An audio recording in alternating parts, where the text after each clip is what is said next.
channel sibu yengbiriba mayam punamukpo Gorbachev-na taramna okchari. Ngasi aina unboxing tawjaga polam asi Philips ki series 300 beard trimmer ni mayam punna masigi box manungda kari content sing yawriba amasung haiba trimmer asi kyam yamna phaba natragana fattaba quality leiba leitaba haibadu mayam punna unboxing tawraga miyeng taminasi. Hojik koi si hairiba Philips ki series 300 beard trimmer si hangdoga manungda kari yawbano haibadu yengminasi. Ahanbada sigi box se hangdoktrinaida sida magi Philips ki logo thare side ta somna consider ki maman na chingba magi manufacturer date na chingba thare maman si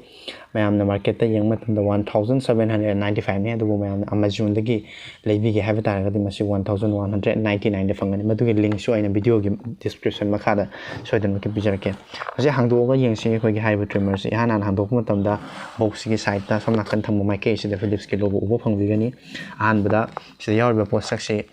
koigi guard ni koigi trimmer si mamangda koigi hapa kanda trimmer si na matamda nadaba ani subada si yawriba posak si asigi haiba trimmer si bu charge tawnaba adugumba charger aduni aduga haiba charger si 2 watt ki charger ni 2 watt ki charger sina koi charge tawu matamda trimmer si around 4 hours kumba charge tawu 30 minutes sina bayaba adu Philips charger adu mathangda yawriba sigi box container si mathangda koigi brush ni haiba brush sidagi trimmer si sinar matungda khoi sengdokpa amadi chamthokpada mateng oigada adu trimmer ne adu khwadigi maru oiba box content haiba tare sigi manung yawba box macha si manungda mu yawba sina khoi trimmer ne haiba trimmer si sirang sigi manungda gi lokthok chege trimmer sina sida lejare trimmer haiba trimmer siga loinana trimmer siga khoi box da te yawba singa sidi khoi user manual sing sini haiba user manual sing sa site ta thamjaraga अखोगी हाइरिबा trimmer सी कमा तौखरम trimmer सी हान बदा अखोगी मनिंग दा साइवाइदा अखोगी मागी सम accessories असिगी अखोगी pass out तौरपगे दुंबा इलेक्ट्रॉनिक्स की इक्विपमेंट सिंग पास तौरपगे दुंबा लोगो सिंग अदु थाबा उबिगनी अदु सिदा फिलिप्स के ब्रांडिंग लेरे सिदा मागी सांगबा अखोगी थमनिंगिबा सेंटीमीटर की चांग अदु सेट तौनबगी अदुगुम व्हील दुनी हाइरिबा व्हील सिदा इन क्याम याम सेंटीमीटर 5 नत्रगा 10 आइना थंबिनिंगिबा मसिंग अदु थंबिबा यारे अदु लोइनना हाइरिबा ट्रिमर सिगी मनिंग थंगबा सिगी मखा थंगबा सरुक सिदा अखोगी चार्ज तौनबा पोर्ट अदु लेरे हाइरिबा चार्ज सिदा चार्जर से सुमाइना अखोई हापसला खांदा चार्ज तौबिगदावनी चार्ज तौबम अदुगा लोइनना ट्रिमर से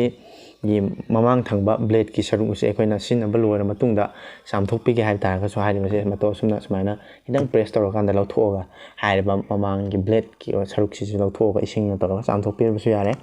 अदुगा लोइनना सुमाइना अमुक खन्ना मागी लेरिबा फिबम सिदा हापसन बिरगा दम सिनबा यारे ऑन तौबसु याम लाइवा मोंग प्रोसेस ने हाइरिबा सिगी अंगांगबगी खै पावर बटन मानबा यारिबा सिदा पावर बटन से मथक तेंखत्रि मतमदा सम लाइन ऑन तौरगा सिनबा याबा सिदा ऑन तौरगा लेरे सिन हाइबा ट्रिमर सी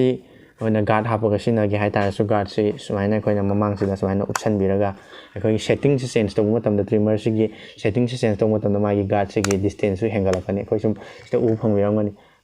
गार्ड सिगी सेटिंग से चेंज तौबा मतमदा सांगबा हेंगलांगे गार्ड सि इंगलाकसे गार्ड सि सुमाइना इंगलागा मागी डिस्टेंस सेट तौरकांदा 20 सेंटीमीटर बाव खोइ सेट तौरकांदा हाइबा ट्रिमर से सिनाबि याय आइगे वखंदा मसिगी ट्रिमर से पालिशिंग अमगा चन्नी दा लैबा मतमदा अदुम वैल्यू फॉर मनी ओय आइना खंजै मसि लैबा याय कोगी सुम नोंगली